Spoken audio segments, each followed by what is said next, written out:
हरियाणा विधानसभा का मॉनसून सत्र 4 दिन तक चला है और बुधवार को अनिश्चित काल के लिए कार्यवाही स्थगित हुई है। सदन में इन 4 दिन में कानून व्यवस्था पर कांग्रेस जो काम रोको प्रस्ताव लेकर आई थी उस पर चर्चा हुई है और मुख्यमंत्री नायब सिंह सैनी ने इस मुद्दे पर सदन में जवाब दिया है। हालांकि विपक्ष ने मुख्यमंत्री के जवाब के दौरान उन्होंने जो शब्द इस्तेमाल किया था उस पर ऐतराज जताकर वॉकआउट कर दिया था। हालांकि आज चौथे और अंतिम दिन की कार्यवाही में जब इस मुद्दे पर दोनों पक्षों के बीच जब तीखी बहस हुई तो उस शब्द को स्पीकर ने कार्यवाही से निकालने का भरोसा दिया। मुख्यमंत्री नायब सिंह सैनी ने सदन में 4 दिन में हुए बिजनेस की जानकारी सदन की कार्यवाही के बाद दी। सीएम ने कहा कि 4 दिन तक मॉनसून सत्र 21 घंटे से भी ज्यादा चला है। विधानसभा के मॉनसून सत्र के 4 दिन की कार्यवाही में 4 विधेयक पारित किए गए हैं। इसके अलावा तमाम सत्ता पक्ष और विपक्ष के विधायकों के जो सवाल थे उन सवालों के जवाब भी संबंधित विभाग के मंत्रियों की तरफ से दिए गए हैं। मॉनसून सत्र की कार्रवाई के दौरान कई मुद्दों पर ध्यानाकर्षण प्रस्ताव सदन में रखे गए थे। जल भराव और जल भराव से किसानों की जो फसल प्रभावित हुई है उसको लेकर ध्यानाकर्षण प्रस्ताव पर सदन में चर्चा हुई और सरकार ने जवाब दिया। इसके साथ ही खिलाड़ियों के साथ हो रहे भेदभाव के मुद्दे पर भी एक ध्यानाकर्षण प्रस्ताव मंजूर हुआ था। इसके अलावा सीईटी की परीक्षा में भी खामियां बताकर विपक्षी दल के विधायक शिषपाल केरवाला की तरफ से एक ध्यानाकर्षण प्रस्ताव दिया गया था जिस पर चर्चा के बाद मुख्यमंत्री ने जवाब दिया था।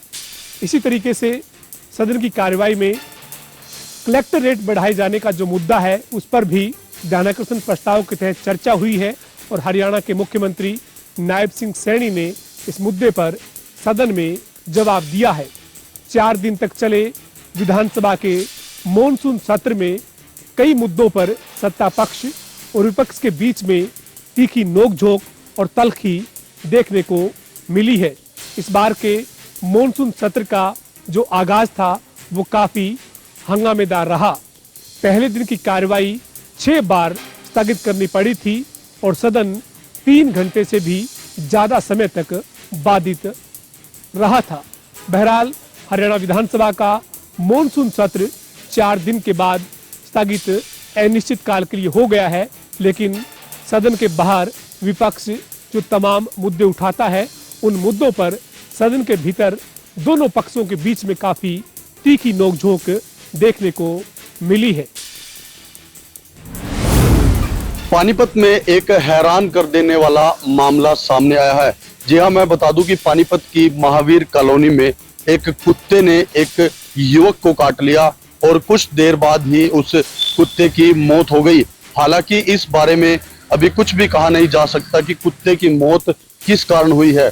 वहीं कुत्ते के काटे जाने के बाद युवक इलाज के लिए पानीपत के सिविल अस्पताल में पहुंचा, जहां पर प्राथमिक उपचार के बाद वह अपने घर चला गया। वहीं कुत्ते के काटे जाने के बाद युवक काफी टेंशन में है। पानीपत से जनता टीवी के लिए अनिल सैनी की रिपोर्ट। फरीदाबाद में आज सुबह से हुई झमाझम बारिश ने कई घंटे की बारिश के बाद पूरे शहर फरीदाबाद को पूरी तरीके से जलमग्न कर दिया। शहर के चारों तरफ जो है वो सड़कों पर जल भराव की स्थिति उत्पन्न हो गई, जिसकी वजह से पूरी तरीके से फरीदाबाद के अंदर यातायात बाधित हो गया, जिसके चलते लोगों को काफी परेशानी का सामना करना पड़ा।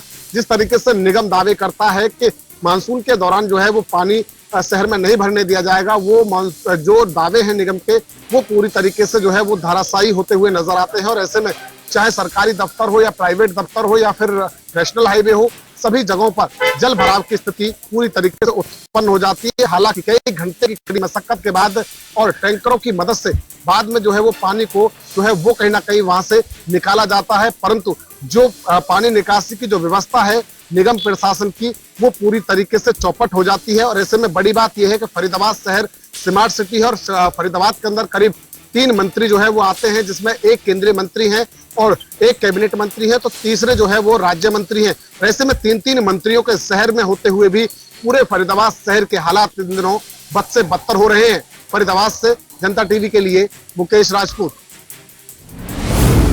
एक फर्नीचर हाउस में भीषण आग की वजह से एक गाय की दर्दनाक मौत हो जाती है। दरअसल कुरुक्षेत्र में बुधवार तड़के एक फर्नीचर हाउस में भीषण आग लग जाती है, जिसमें फर्नीचर हाउस में रखा हुआ कीमती फर्नीचर, लकड़ी, मशीनें सब कुछ जलकर खाक हो जाता है। और वहीं एक गाय बंधी हुई थी, वो भी इस आग की चपेट में आ जाती है और उसकी दर्दनाक मौत हो जाती है। इस आग की चपेट में एक मोटरसाइकिल भी बताई जा रही है और ये शुरुआती जांच में सामने आया है कि शॉर्ट सर्किट की वजह से ये आग लगी। लोगों का कहना है अगर समय रहते इस पर काबू ना पाया जाता तो पड़ोस की बिल्डिंगों पर भी आग अपना प्रभाव दिखा सकती थी। रणदीप रोड, जनता टीवी, कुरुक्षेत्र। जींद के वर्ध आश्रम से एक मंदबुद्धि व्यक्ति को जींद के सरकारी अस्पताल में इलाज के लिए लेकर आया गया था, जहां पर डॉक्टरों ने उसका एक्सरे के लिए बोला गया। जब एक्सरे कराने के लिए मरीजन उसको एक्सरे रूम में लेकर गए तो उससे पहले ही जो मंदबुद्धि व्यक्ति है उसको दौरा आ जाता है और दौरे के दौरान उसकी मौत हो जाती है। जब उनको सरकारी अस्पताल लेकर आया गया था तो उसकी जो हालत है उस पर बात की डॉक्टर जब देखा तो उसको बताया गया था कि इसके एक्सरे की जरूरत है और एक्सरे के बाद ही ये क्लियर हो पाएगा कि आखिर इसको क्या बीमारी है। अगर मंदबुद्धि व्यक्ति के बारे में बात की जाए तो पिछले काफी सालों से मंदबुद्धि जो व्यक्ति है जींद के वर्ध आश्रम जो हासी रोड पर 21 ग्राम के पास स्थित है, वहां पर रहने का काम करता था और पिछले कई दिनों से वो बीमार चल रहा था, जिसके कारण कहीं ना कहीं जो उसकी शरीर की जो हालत थी वो काफी नाजुक बनी हुई थी। और इसी के इलाज चलते जो वर्ध आश्रम के जो सेवक हैं वो उनको जींद के सरकारी अस्पताल में इलाज के लिए लेकर आए थे, जहाँ पर इलाज के दौरान डॉक्टर ने कहा कि इसका एक्सरे सही पता चल पाएगा कि आखिर बीमारी क्या है और क्या इसका इलाज होगा। लेकिन एक्सरे होने से पहले ही जो मंदबुद्धि व्यक्ति है उसको दौरे आ जाते हैं और दौरे के दौरान जब उसको इमरजेंसी रूम में लेकर जाया जाता है तो व्यक्ति ने इमरजेंसी रूम में लेकर जाने के बाद व्यक्ति ने वहां पर दम तोड़ दिया। डॉक्टरों ने इलाज के दौरान उसको मृत घोषित कर दिया। अब वह बात सामने ये आई है कि जो मंदबुद्धि व्यक्ति है वो रोहतक से जींद शिफ्ट किया गया था और रोहतक भी जो जींद का वर्ध आश्रम है उसकी एक बड़ी शाखा जो मेन ऑफिस है जो वो रोहतक ही है और रोहतक के अंदर ही जो मंदबुद्धि व्यक्ति है वो वहां पर रहने का काम करता था। उसके बाद उसको जींद के वर्ध आश्रम में शिफ्ट किया गया था और वहां पर ही उसकी जो देखरेख है वो की गई थी। हालांकि वहां पर बात की जाए तो काफी संख्या में जो मंदबुद्धि व्यक्ति हैं वो वहां पर रह रहे हैं, जहाँ पर जो संस्था है वो उनकी देखरेख का काम करती है और समय समय पर उनकी बात की जाए तो उनको मेडिकल ट्रीटमेंट की बात की जाए या फिर उनको चेकअप की बात की जाए तो सभी काम कराने का जो काम है वो जन संस्था जो सेवा है वही कराती है। अब जो बात की जाए तो फिर जो जींद के सरकारी डॉक्टर है उन्होंने उसके जो शव को मंदबुद्धि के शव को अपने जो वर्ध आश्रम के जो सेवक है उनको सौंप दिया है। और बात की जाए तो अब सेवक ने वर्ध आश्रम वाले कहना है कि जो व्यक्ति है कोई परिजन नहीं है और हम इसका दाह संस्कार है वो अपने आप ही करेंगे। जिस जनता टीवी के लिए सुनील कुमार रिपोर्ट। रोहना में लगातार बढ़ रहे अवैध कॉलोनियों के मक्खड़ जाल को रोकने के लिए डीटीपी विभाग व नगर पालिका प्रशासन पूरी तरह से सख्त नजर आ रहा है। डीपीटी विभाग ने आज रोहना में 3 ऐसी ही कॉलोनियों को चिन्हित करते हैं उन पर एक बड़ी कार्रवाई की है। बता दें पिछले काफी समय से रोहना में अवैध कॉलोनियों का जो मक्खड़ जाल है वो लगातार बढ़ता जा रहा है, लेकिन जहां प्रशासन समय समय पर इस प्रकार की कार्रवाई है वो करता है, लेकिन उसके बावजूद भी कहीं ना कहीं कॉलोनाइजर इतने शातिर है कि वो कॉलोनियां काटने से बाज नहीं आ रहे। ऐसी ही कॉलोनी पर डीटीपी विभाग द्वारा आज एक बड़ी कार्रवाई की गई है। बता दें कि डीटीपी विभाग द्वारा आज दोपहर को साई मंदिर रोड, पनोड़ी रोड व जीटी रोड पर राधा स्वामी सत्संग घर के पास 3 कॉलोनियों पर एक बड़ी कार्रवाई की है।